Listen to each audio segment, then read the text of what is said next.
आज बात पाकिस्तान के सबसे बड़े डर और बलूचिस्तान के सबसे बड़े सवाल की। जी हां, बलूचिस्तान के मशहूर human rights activist Mehran Baloch ने भारत से मदद की गुहार लगाई है। उनका कहना है कि पाकिस्तान सरकार बलूच लोगों के साथ क्रूरता कर रही है और भारत को आगे आकर उनकी मदद करनी चाहिए। लेकिन पाकिस्तान इस मामले को लेकर भारत पर उंगलियां उठा रहा है। पाकिस्तानी मीडिया और पत्रकारों का दावा है कि भारत की खुफिया एजेंसी R&AW ने 16 हाई प्रोफाइल टारगेट्स की लिस्ट बनाई है, जिनमें सबसे बड़ा नाम है जैश-ए-मोहम्मद के सरगना मसूद अजहर का। ऐसे में सवाल है कि क्या भारत अब पाकिस्तान में टारगेटेड ऑपरेशन करने जा रहा है? क्या बलूचिस्तान के लोगों को भारत का समर्थन मिलने वाला है और पाकिस्तान क्यों इस कदर डरा हुआ है? इन सब सवालों के जवाब आपको इस वीडियो में मिलेंगे। दरअसल बलूचिस्तान पाकिस्तान का सबसे बड़ा प्रांत है, लेकिन यहाँ के लोगों को बुनियादी सुविधाएं तक नहीं मिलती। बिजली, पानी, स्वास्थ्य, शिक्षा, ये सब बलूच जनता के लिए एक सपना बन चुके हैं।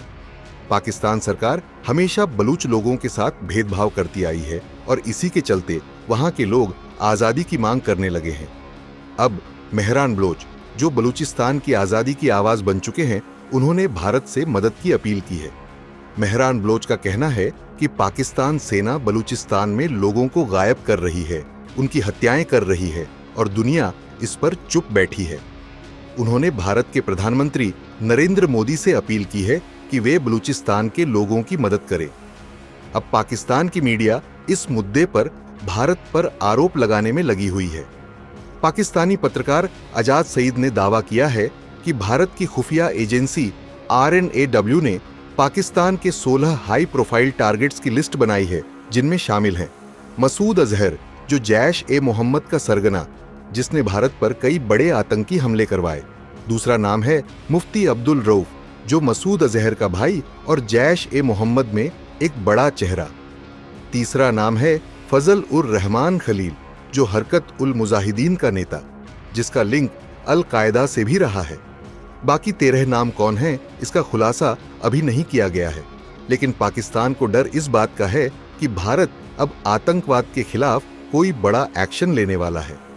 अब सवाल ये उठता है कि क्या भारत बलूचिस्तान के लोगों की मदद करेगा?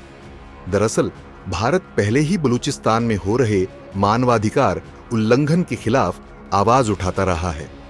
2016 में प्रधानमंत्री नरेंद्र मोदी ने अपने स्वतंत्रता दिवस भाषण में बलूचिस्तान का जिक्र किया था, जिससे पाकिस्तान बौखला गया था। इसके अलावा भारत पहले भी पाकिस्तान के आतंकी ठिकानों पर हमले कर चुका है। भारतीय सेना ने पोके में घुसकर आतंकी ठिकानों को तबाह किया था। पुलवामा हमले के जवाब में भारतीय वायुसेना ने बालाकोट में जैश-ए-मोहम्मद के कैंप पर एयर स्ट्राइक की थी। अगर R&AW की हिट लिस्ट वाली खबरें सच हैं, तो इसका मतलब है कि भारत अब आतंकवाद को खत्म करने के लिए पहले से ज्यादा आक्रामक रुख अपनाने जा रहा है। अब पाकिस्तान धमकी दे रहा है कि अगर भारत उसके 16 लोगों को मारता है, तो वह भी भारतीय टारगेट्स की लिस्ट तैयार करेगा। लेकिन सवाल यह है कि क्या पाकिस्तान में इतनी हिम्मत है? दरअसल पाकिस्तान खुद आतंकवाद को शह देने वाला देश है और अब FATF की ग्रे लिस्ट से बाहर आने के बाद भी उस पर अंतर्राष्ट्रीय दबाव बना हुआ है।